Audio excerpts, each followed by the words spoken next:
Bom dia, queridos. Bom, hoje nós estamos dando início aqui, nessa série de ministrações da palavra. Nós queremos compartilhar um pouquinho, biblicamente falando, sobre o resgate da essência da noiva. Amém? Dessas palavras semanais que nós queremos estar compartilhando. Na mesa da presença é a simplicidade que anuncia. Queremos compartilhar alguns posicionamentos diante da palavra de Deus, para todo aquele que exerce uma função dentro do reino.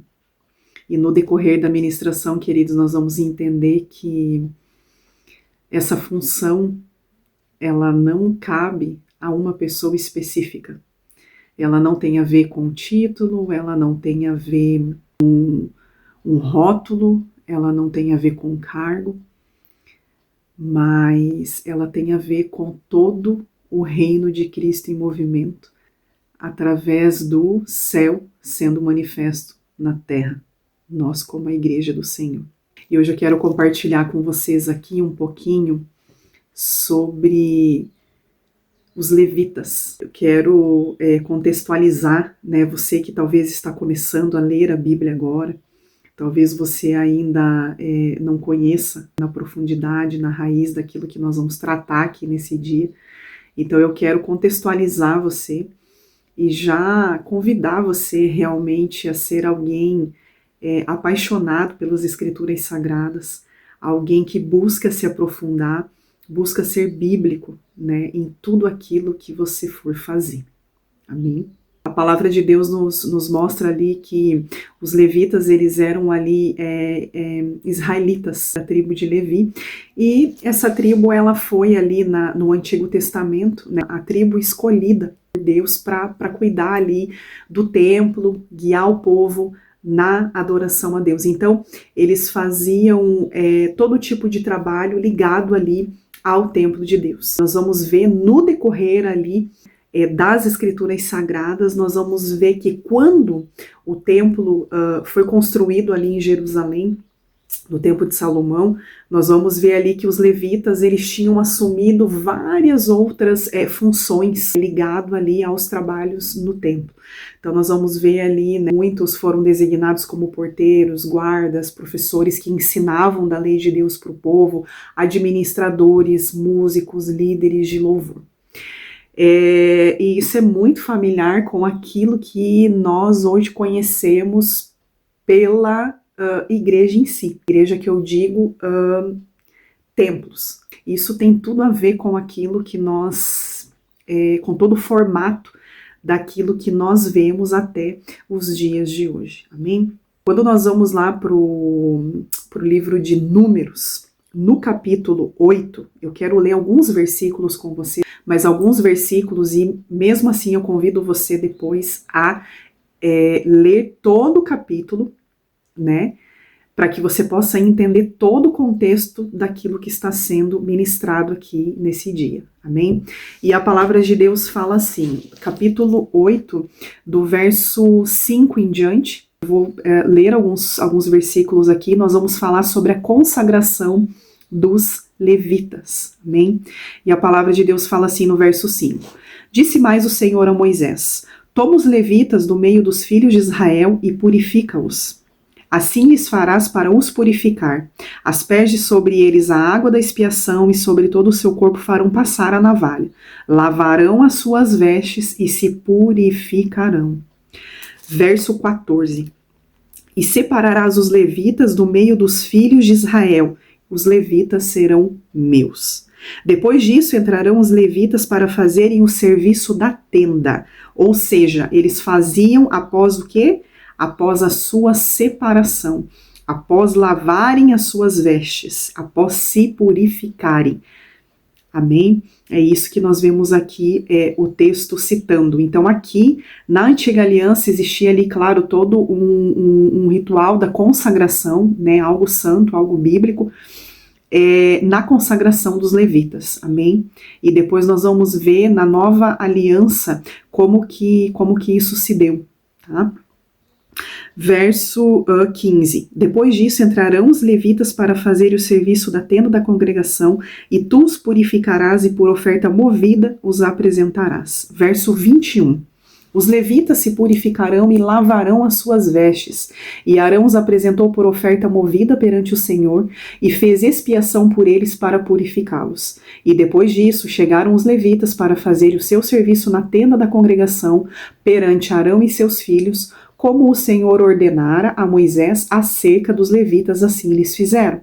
Disse mais o Senhor a Moisés: isso é o que toca aos levitas. Da idade de 25 anos para cima, entrarão para fazerem o seu serviço na tenda da congregação. Então, os levitas aqui, queridos, essa passagem da palavra de Deus nos mostra que havia um convite, né? E através desse convite havia também uma determinação da parte de Deus na consagração de todo aquele que Deus o tomou para si, aquele que Deus o chamou para exercer o ofício levita. Então nós vemos aqui que a separação e a santificação eram os principais pontos que esses homens precisavam cumprir para que eles pudessem exercer o seu ofício dentro da tenda da congregação, conduzir o povo à adoração. Então existe uma responsabilidade muito grande de uma vida de santidade, uma vida buscando por santificação, uma vida de consagração a Deus, uma vida de separação, uma vida de lavar as suas vestes, né? Se purificar antes de tocar em qualquer coisa que os levitas iriam fazer para o templo do Senhor. E agora, queridos, eu quero o que nós vamos ligar isso na nova aliança, né? Porque a pergunta que fica no decorrer dos anos, no decorrer de gerações após gerações, o que mudou? Essa é a pergunta que fica. O que mudou? Será que isso mudou no decorrer dos anos? Será que a maneira com a qual nós hoje exercemos coisas dentro da casa do Senhor, dentro do reino de Cristo, será que isso mudou do tempo dos levitas para o tempo que nós estamos vivendo hoje? Eu quero que você abra a Bíblia agora lá em 1 Timóteo, no capítulo 3, no verso 2, que nós vamos ler sobre isso, amém? E a palavra de Deus fala assim: é necessário, portanto, que o líder seja irrepreensível, esposo de uma só mulher, moderado e equilibrado, sóbrio, modesto, hospitaleiro, apto para ensinar, não dado ao vinho, não violento, porém prudente, inimigo de contendas, não avarento, que governe bem a própria casa, criando os filhos sob disciplina com todo respeito. Pois se alguém não sabe governar a própria casa, como cuidará da igreja de Deus? Não seja novo convertido para não suceder que se ensoberbeça e incorra na condenação do diabo. Pelo contrário, é necessário que ele tenha um bom testemunho dos de fora, a fim de não cair no opróbrio e no laço do diabo. Semelhantemente, quanto aos diáconos, é necessário que sejam respeitáveis de uma só palavra, não inclinados a muito vinho, não cobiçosos nem sórdida ganância, conservando o mistério da fé com a consciência limpa.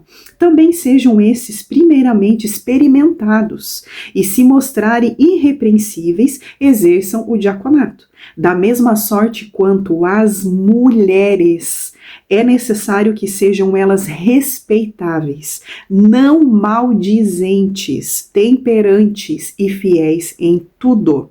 O diácono seja marido de uma só mulher e governe bem seus filhos e a própria casa, pois os que desempenharem bem o diaconato alcançam para si mesmos justa preeminência e muita intrepidez na fé em Cristo Jesus. Então aqui nós estamos lendo essa passagem quando Paulo, escreve a carta a 1 Timóteo. Nós vemos isso aqui no Novo Testamento, nós vamos ver aqui isso na Nova Aliança. E, queridos, é tão lindo da parte do Senhor como a sua palavra ela não muda. Pelo contrário, muitas pessoas se enganam que a graça ela é mais leve do que a lei do Antigo Testamento. E na verdade não. Quando a graça me fala de uma liberdade em Cristo Jesus, me fala de uma responsabilidade muito maior do que aquilo que era lei na antiga aliança. Então, quando nós olhamos para essa passagem aqui de 1 Timóteo, nós podemos ligar a 100% aquilo que estava ali, né, descrito no Antigo Testamento sobre os levitas, né? Os levitas eram aqueles que serviam no templo. Era todo aquele que exercia algum trabalho dentro do templo. Então ali era necessário uma vida de lavar as suas vestes, de se purificar, uma vida de se santificar dia após dia. A diferença é que no Antigo Testamento existia todo um ritual ali santo, do qual Moisés com Arão punham as suas mãos e ali eles conduziam e tudo aquilo que nós já lemos aqui. Agora, o que isso mudou para o Novo Testamento, queridos? Nada. Isso não mudou absolutamente nada. Pelo contrário, quando nós vamos olhar o que Paulo nos escreve aqui, falando sobre as qualificações de alguém que lidera, de alguém que é diácono, alguém que serve na congregação, nós vamos ver aqui que o peso da responsabilidade ela é muito maior do que aquilo que existia no Antigo Testamento, sabe? Então, a pergunta que fica é: se nada mudou, por que hoje, muitas vezes, nós estamos servindo o reino, a congregação local, ou seja, onde você se reúne para cultuar a Deus? Porque muitos estão fazendo isso de qualquer jeito? Por que muitos estão chegando com sujeira nas mãos, nos pés, na mente, no coração, e se apresentando diante ao Senhor com sujeira e diante à congregação com sujeira? Quando a palavra de Deus aqui me fala, aqui nessa passagem, quais são as qualificações, o que eu preciso entender, queridos? Eu preciso olhar para isso com uma maneira respeitosa e, sobretudo, com temor. Eu preciso ter temor. Nada mudou para aqueles que servem na obra de Deus, entende? Uma vida de separação, uma vida de santificação, uma vida onde nós precisamos lavar as nossas vestes, nos purificar da nossa imundícia, nos purificar do nosso pecado. Isso precisa ser algo diário. Existem muitas pessoas hoje se apresentando diante de Deus de qualquer forma, se apresentando diante a Deus com desleixo, se apresentando diante do Senhor com uma vida em pecado, afundada na sujeira, na lama do pecado. Quantas pessoas hoje, quantos líderes, quantos ministros hoje estão pegando seus instrumentos, estão pegando o microfone na mão com a sua vida e o seu coração podre nos bastidores? Perderam o temor a Deus e estão diante da congregação, atuando como se nada de errado, escondido, estivesse acontecendo. O Senhor nos convida, queridos, nesse tempo, a uma vida de santificação e separação. Nada mudou do Antigo Testamento. Nada mudou da antiga aliança. A essência, ela é a mesma. A essência fala de temor. Esses homens aqui que foram separados para ser um povo, né, uma tribo, que o Senhor os chamou de seu, eles foram convocados no momento que eles foram comissionados para exercer aquilo que eles exerceram. Eles foram convocados a ter uma vida de purificação. E o processo da purificação, o processo da separação, o processo da santificação, ele é diário. Todos os dias nós precisamos lavar as nossas vestes para poder nos apresentar diante da presença de Deus. Sobretudo quando nós temos algo que nós exercemos dentro do reino, nós precisamos nos apresentar como obreiros aprovados diante da presença de Deus, como pessoas irrepreensíveis, como pessoas que buscam por uma vida em santidade. O Senhor nos convoca nesse tempo a uma vida de santificação. Nós precisamos voltar à essência do que era essa tribo escolhida por Deus, chamados de levita. Nós precisamos voltarmos para a palavra de Deus e resgatar isso dentro de nós, se isso se perdeu no decorrer dos anos. Nada mudou no decorrer dos anos. A busca pela presença do Senhor, ela precisa ser a mesma. Nos santificar. Não precisa estar descrito aqui em 1 Timóteo que o básico da vida de alguém que serve é oração, jejum e leitura da palavra. Isso não precisa Paulo nem citar aqui. Se nós formos para as Escrituras, nós vamos ver que isso é o que sustenta a nossa vida cristã.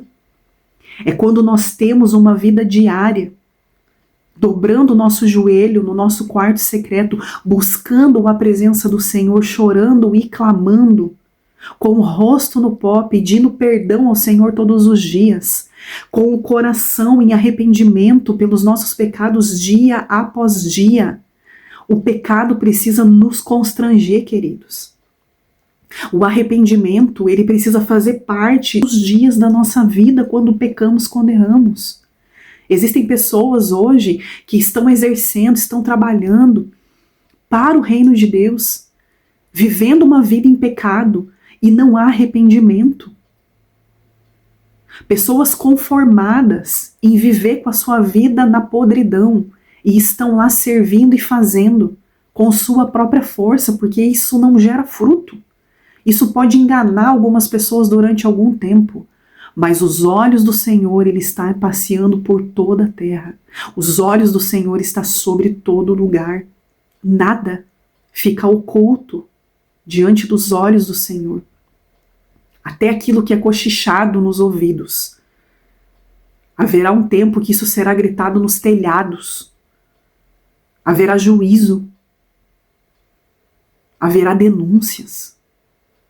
E que o Senhor nos livre de fazer parte desses que serão denunciados com uma vida de pecado no oculto.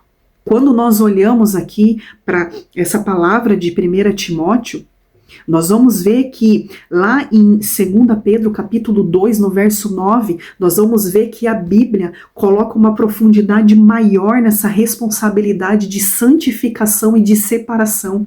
Porque quando eu vou lá para 2 Pedro capítulo 2, no verso 9, a Bíblia me mostra que a santificação e a separação não é uma responsabilidade só daquele que é um levita, não é uma responsabilidade só daquele que exerce algo no corpo de Cristo, mas é uma santa convocação para mim e para você, para todos nós, que nos denominamos, intitulamos como cristãos. Olha o que a palavra de Deus fala lá para a gente caminhar para o final dessa ministração de hoje. 2 Pedro, capítulo 2, no verso 9. Vós. Vós quem? Vós. Vós líder? Vós pastor? Vós diácono? Vós ministro de louvor? Vós aquele que serve? Vós aquele que faz qualquer outra coisa no templo? Não, vós. Vós. Porém, sois raça eleita, sacerdócio real, nação santa, povo de propriedade exclusiva de Deus, a fim de proclamardes as virtudes daquele que vos chamou das trevas para a sua maravilhosa luz. Vós, sim, antes não éreis povo, mas agora sois povo de Deus, que não tinha alcançado misericórdia, mas agora alcançaste misericórdia. Então hoje é uma convocação a essa vida de santificação e separação, é uma convocação a vós quem? A todos nós. Porque nós somos a raça eleita, nós somos o sacerdócio real, nós somos a nação santa, nós somos um povo de propriedade exclusiva de Deus, para que nós possamos proclamar as virtudes daquele que é Jesus Cristo, que nos chamou das trevas, que antes não éramos reconhecidos como o seu povo, mas fomos chamados das trevas para a sua maravilhosa luz. E agora, diante dos olhos dele, nós alcançamos misericórdia. Então existe, queridos, uma convocação, uma responsabilidade que está na minha e nas tuas mãos como igreja, como noiva. E nos posicionar em separação e santificação dia após dia. Nós precisamos voltar ao temor a Deus, como esses homens aqui na antiga aliança, como esses levitas aqui, ao passo que eles foram comissionados. Eles se entregaram para tudo aquilo que Deus direcionou Arão e Moisés a fazer sobre a vida desses homens. Na separação, na purificação, na santificação, na lavagem das suas vestes, para só depois servirem na tenda da congregação.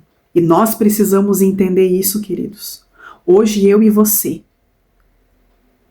nós não precisamos mais que um Moisés ou um Arão faça isso por nós. A partir do momento que nos é pregado, que nos é ensinado à luz das Escrituras Sagradas sobre isso, passa a ser uma responsabilidade nossa. Uma responsabilidade que nós não podemos terceirizar para o nosso pastor, para o nosso líder, para aquele que é um conselheiro na nossa vida. Nós não podemos. Nós precisamos olhar para dentro de nós, pedir para que o Senhor sonde o nosso coração. Se Ele enxerga em nós caminho mau, que Ele transforme as nossas vidas de dentro para fora. Que nós possamos viver uma vida de purificação, de separação, de santificação, dia após dia. Muitos estão orando para ver sinais e maravilhas e grandes milagres acontecer e ver o Senhor agir como agiu nos tempos passados. Mas o Senhor, Ele não vai agir. O Senhor, Ele não vai habitar no meio da nossa podridão, no meio da nossa sujeira. Nós podemos ir para o Senhor quando nós não o conhecemos da maneira assim que nós estamos. E à medida que nós vamos conhecendo ao Senhor, nós vamos sendo convidados, vamos sendo convocados a nos purificar dia após dia. Então o Senhor não vai nos aceitar de qualquer forma. O Senhor não vai nos aceitar de qualquer maneira. Se alguém um dia pregou isso para você, que Jesus vai aceitar você do jeito que você tá, que Jesus vai aceitar você para sempre do jeito que você é pecador mesmo, isso é uma grande mentira.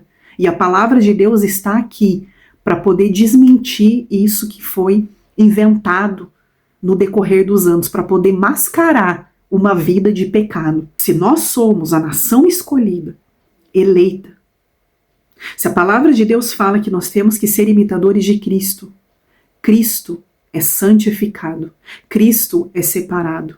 Há uma convocação sobre as nossas vidas, para que nós sejamos parecidos com Ele. E ainda que nós nascemos com a natureza caída, com o coração inclinado para o mal e para o pecado, a palavra de Deus, através do passo que eu conheço a palavra de Deus, ela me respalda em cada palavra descrita nela. Que o Senhor nos deu condição de buscar uma vida de separação, de santificação, de consagração. Agora, se não houver um esforço da nossa parte, se não houver uma mudança de mente, onde nós vamos viver conformados com a nossa natureza caída, não tem como dizer que nós servimos a Deus, que nós somos filhos dele e não somos parecidos com ele. Não tem como exercer nada para o reino do Senhor, fazendo de qualquer jeito, não tendo temor, com uma vida totalmente atolada no pecado. O resgate da essência da noiva está no resgate do temor a Deus. O temor a Deus, ele é o princípio de tudo na vida de um cristão. O temor a Deus é o que me faz não fazer nada se eu souber que a minha vida está em pecado. É o temor a Deus que me faz prestar atenção se eu não estou vivendo uma vida suja. O temor a Deus É o que me faz antes de ministrar, antes de fazer qualquer coisa diante da presença de Deus.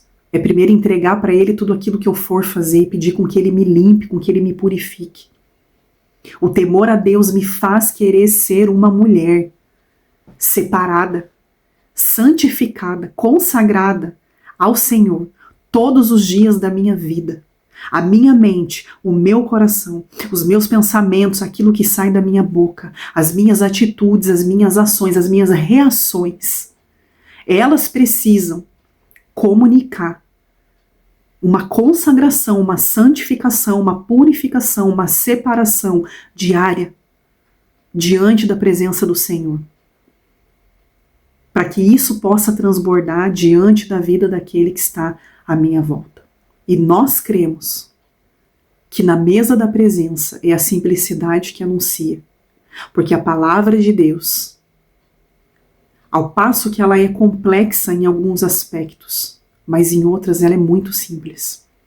Basta com que nós venhamos a ler a palavra de Deus e, sobretudo, colocar em prática, porque tudo aquilo que eu preciso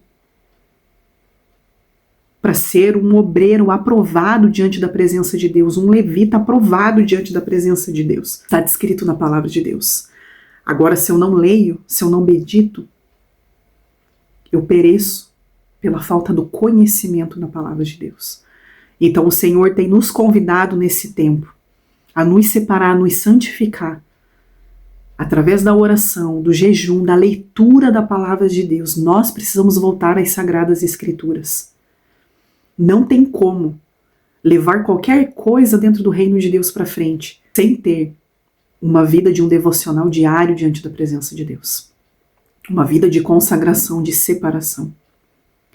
E eu oro para que, em nome de Jesus, para que você hoje que exerce algo dentro do reino, você pode falar assim para mim, mas eu não exerço nenhum cargo, mas que você se diz cristão.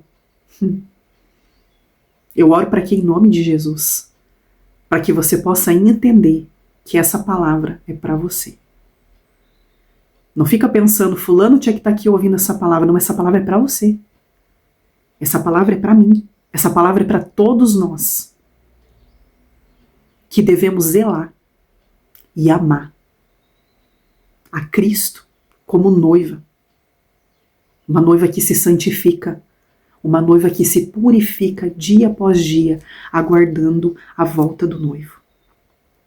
O Senhor não vem buscar uma noiva suja. O Senhor não vem buscar uma noiva com pecados escondidos. Uma noiva imatura. O Senhor vem buscar uma noiva que se purifica. Uma noiva que lava suas vestes, que coloca sua melhor roupa. A sua roupa mais branca, de purificação, de santificação e de consagração. E aguarda com o seu olho aceso todos os dias. Ela aguarda a volta do noivo. Ela não será pega de surpresa, porque ela tem uma vida de tanta intimidade com o noivo, que ela saberá o grande dia. Se apronte, leve a sério, com amor, com zelo, com responsabilidade, que isso consuma o teu coração, até que você possa entender que Deus te chamou para ser santo, para ser separado, consagrado e purificado, para exercer aquilo que Deus confiou nas tuas mãos. E a todos nós há uma convocação de ir pregar o evangelho a toda criatura, batizar em nome do Pai, do Filho e do Espírito Santo, fazer discípulos, até que o Senhor venha. Isso é uma convocação para todos nós. Não está ligado a um título, não está ligado a um cargo, não está ligado a uma placa, a uma denominação, a uma doutrina, a um formato, não está. A Bíblia fala, ide por todo mundo e pregai o evangelho. Batizai em nome do Pai, do Filho e do Espírito Santo. Faça discípulos. Isso é uma responsabilidade de todos nós. No nome de Jesus. Que o Senhor resgate em nós um santo desejo por voltar a ter temor a Ele. Que nós não venhamos a pregar uma mensagem, nós não venhamos a fazer nada sem antes nos consagrar, para que só depois nós venhamos nos apresentar diante a Deus e aos homens desta terra. Em nome de Jesus. Amém? Eu oro para que essa palavra possa criar raiz dentro do teu coração e que você possa ser alguém bíblico no nome de Jesus. Que você possa ser tocado aonde você estiver, a ser um resgatador da essência da noiva. No nome de Jesus. Que o Senhor batize o teu coração com um santo temor pela presença dEle em tudo aquilo o que você for fazer. Que você seja alguém sério com as coisas do reino. No nome de Jesus. Que Deus abençoe a vida de vocês e até a próxima semana aqui na mesa da presença e a simplicidade que anuncia. Fiquei na paz.